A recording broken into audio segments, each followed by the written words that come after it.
komunikasi Lasswell. Harold Lasswell, teoretikus ternama yang banyak menyumbangkan ide dan pemikirannya terkait cabang ilmu sosial dan komunikasi. Di tahun 1948, ia mengemukakan bahwa model komunikasi yang sederhana dan hingga kini masih diterapkan sebagai model komunikasi dasar. Nah, yang kedua, teori komunikasi behaviorisme. Jenis teori komunikasi satu ini mungkin sangat sering Anda dengar.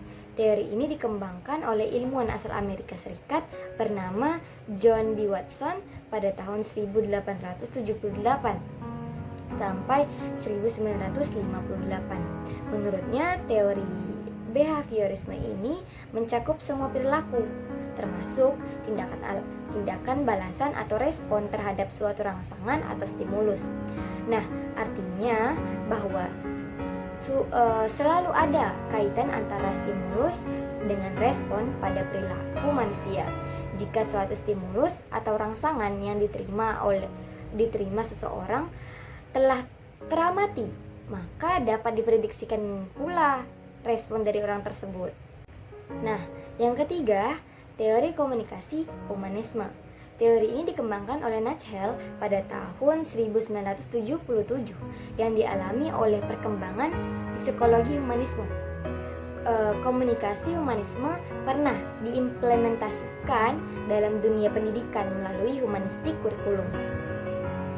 Nah, isi teori itu lebih menekankan pada pembagian, pengawasan dan tanggung jawab bersama antara peserta didik dengan harapan nantinya peserta didik dapat menyesuaikan dalam kehidupan masyarakat ke depannya. Yang keempat, teori informatif. Teori ini dikembangkan oleh Shannon dan Weaver pada tahun 1949. Teori informasi ini merupakan salah satu teori klasik di mana teori ini menitik beratkan pada komunikasi sebagai suatu transmisi pesan. Nah, dan bagaimana transmitter menggunakan media dalam berkomunikasi tersebut. Dalam hal ini, jika sinyal media digunakan baik, maka komunikasi akan berjalan dengan lancar atau efektif. Nah, begitu pula sebaliknya, apabila sinyal media tidak baik, maka komunikasi tidak akan berjalan dengan lancar dan tidak efektif. Nah, yang kelima, teori penggunaan dan kepuasan. Teori ini dikembangkan oleh Blumer dan Coates pada tahun 1974. Mereka berpendapat bahwa pengguna media memiliki peran aktif dalam memilih media yang digunakan, sehingga penggunaan media dapat dikatakan sebagai pihak utama dalam suatu proses komunikasi. Dalam hal ini, pengguna mempunyai pilihan untuk menentukan media yang sesuai dengan kebutuhannya. Yang keenam, teori agenda setting. Teori dikembangkan oleh MC Combs dan Shaw pada tahun 1972.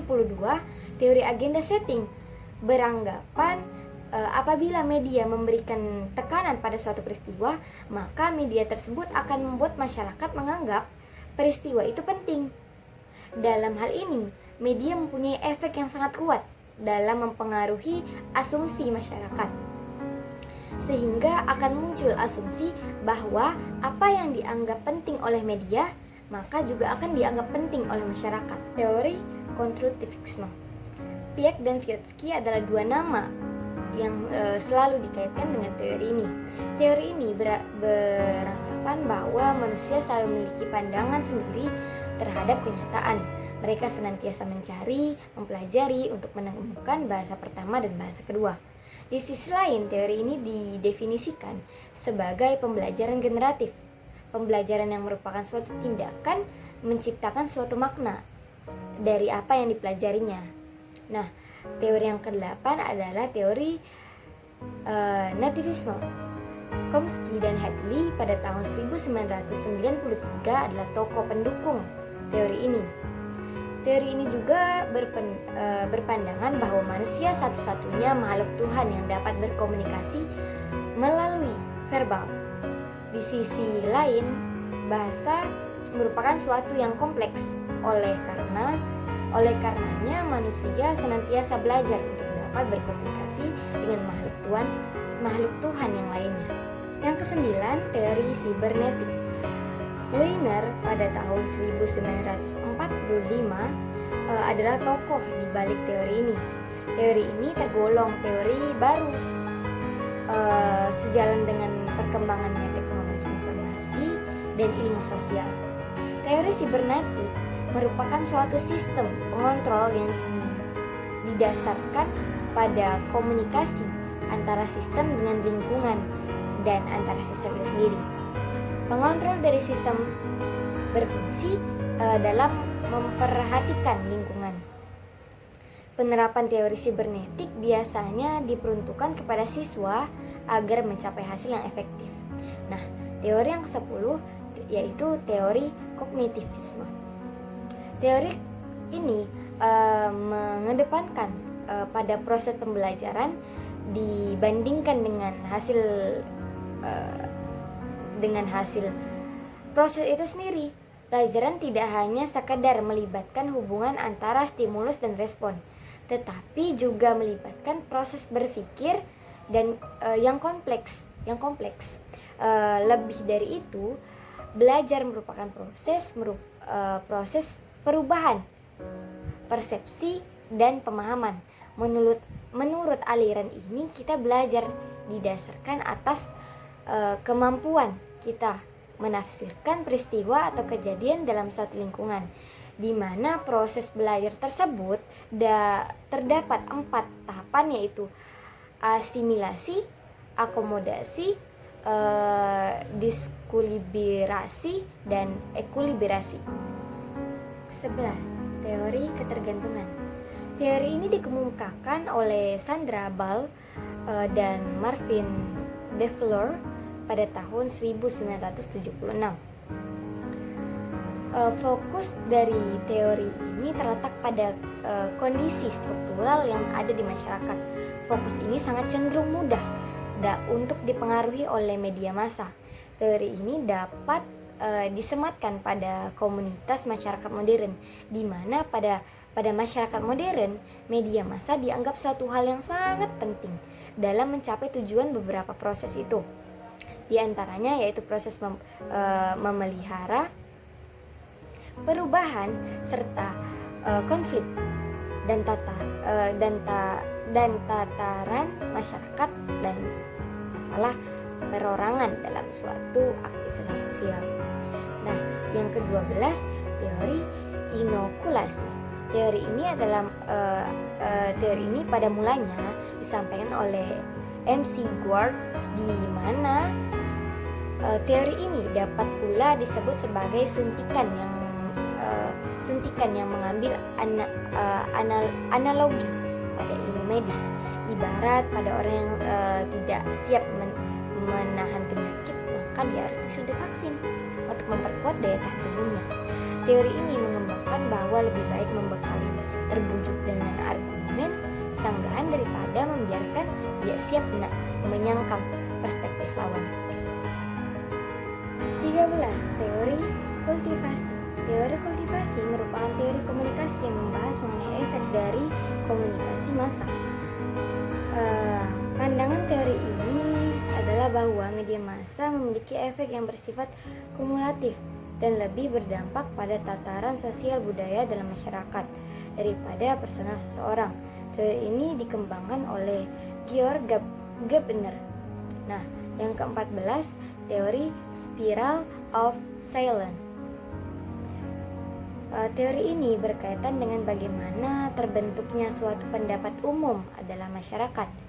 Spiral of silence menjelaskan bahwa terbentuknya pendapat umum dalam masyarakat ditentukan oleh proses saling mempengaruhi antar komunikasi massa, komunikasi antar pribadi dan persepsi masing-masing individu, serta hubungan dengan pendapat orang lain dalam masyarakat. Teori ini dikembangkan oleh Elizabeth Noel dan Neumann pada tahun 1976. 15. Teori norma dan budaya. Teori ini beranjak daripada pengaruh media massa yang kuat mengenai suatu hal. Hal tersebut dapat mempengaruhi kondisi sosial budaya dalam masyarakat. Pesan dari media massa mampu mengubah norma yang sesuai ada dalam masyarakat. Di sisi lain juga mampu memperkuat norma yang ada dalam masyarakat. Lebih dari itu, mampu menciptakan norma baru dalam masyarakat. Nah, teori yang ke-16 yaitu teori belajar sosial. Teori ini dicetuskan oleh Bandura pada tahun 1925. Ia mengemukakan bahwa perilaku manusia dalam konteks sebuah interaksi tingkah laku terdapat hubungan timbal balik yang saling berkesinambungan. Interaksi terjadi antara perilaku kognitif dan pengaruh lingkungan. Pengalaman melalui observasi dan pengalaman terhadap suatu pesan yang disampaikan menjadi suatu hal yang penting dalam teori ini. Dalam teori ini juga terdapat 4 tahapan. Pertama, pembelajaran sosial terjadi atas adanya perhatian dari individu. Yang kedua, pembelajaran sosial dilakukan melalui ingatan. Yang ketiga, pembelajaran sosial dilakukan melalui tindakan. Serta terakhir, yang keempat, yaitu pembelajaran sosial dilakukan atas dasar motivasi dari masing-masing individu itu. 17. Teori dependensi efek komunikasi massa. Teori ini merupakan salah satu teori dari komunikasi massa. Dependensi efek komunikasi massa beranggapan bahwa kepercayaan individu kepada media akan berkembang apabila kebutuhan informasional yang tidak dapat ditemukan dalam pengalaman langsung terpenuhi, maka dinilai bergantung pada media untuk mencapai tujuan. Ini merupakan pendekatan konsisten dengan gagasan dasar dari model penggunaan. Little John menilai ketergantungan seseorang dinilai dari jumlah dan sentralitas tentang fungsi informasi yang disajikan, serta stabilitas sosial. Semakin penting media terhadap individu, semakin tinggi pula nilai dari media tersebut. Teori yang ke-18 yaitu teori birokrasi. Teori birokrasi digunakan untuk komunikasi organisasi. Max Weber pada tahun 1948 mengungkapkan bahwa model birokrasi seringkali dipakai untuk mencapai komunikasi organisasi yang efektif. Menurut Weber, ada 8 karakteristik struktural terkait birokrasi organisasi itu. Yaitu yang pertama, terdapat aturan dan prosedur sesuai standar. Yang kedua, mampu meminimalisir pekerjaan yang sulit. Yang ketiga, hierarki organisasi yang struktural. Yang keempat, kemampuan anggota yang mumpuni. Yang kelima, memiliki kemampuan multitasking. Yang keenam, profesional yang tinggi. Yang ketujuh, uraian tugas yang terstruktur dan teratur. Yang terakhir, yang kedelapan, rasionalitas untuk mencapai keberhasilan. Teori analisis transaksional. Yang ke-19, analisis transaksional merupakan pendekatan psikoterapi yang menerapkan hubungan internasional. Transaksional sendiri dimaksud sebagai hubungan komunikasi antar individu. Teori ini digunakan untuk mengetahui bentuk dan isi pesan yang tersampaikan dalam suatu komunikasi. Analisis ini bertujuan mengetahui tingkat keefektifan komunikasi yang terjalin antar individu. Eric Brandt pada tahun 1960 adalah pengembangan teori analisis ini yang dinilai cocok untuk digunakan dalam konseling kelompok. Teori yang ke-20, teori pengharapan nilai. Teori ini merupakan bagian dari teori komunikasi massa. Teori ini Teori pengharapan nilai ini bertujuan untuk mengetahui pengaruh penggunaan media terhadap massa dinilai dari kepentingan penggunanya.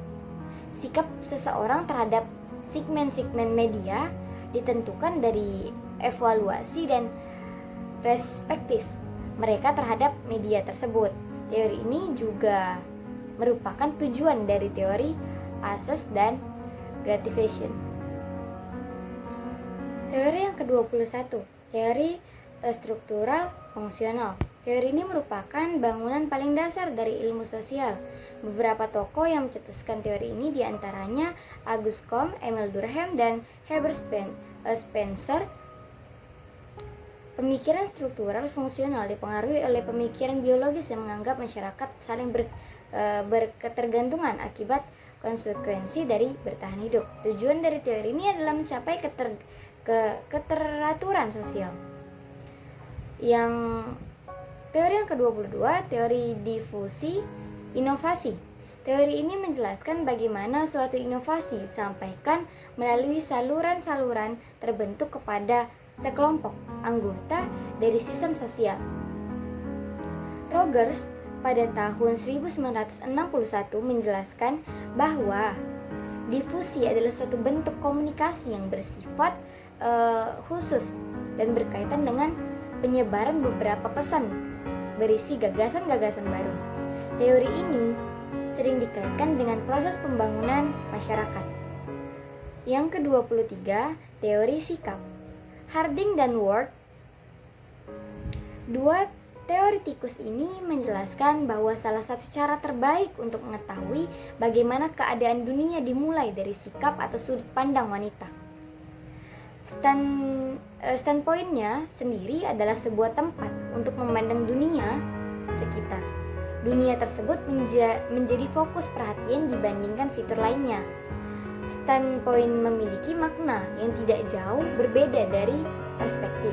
Menurut Harding, fokus bahasa dari standpoint adalah kaum wanita yang cenderung termarginalisasi.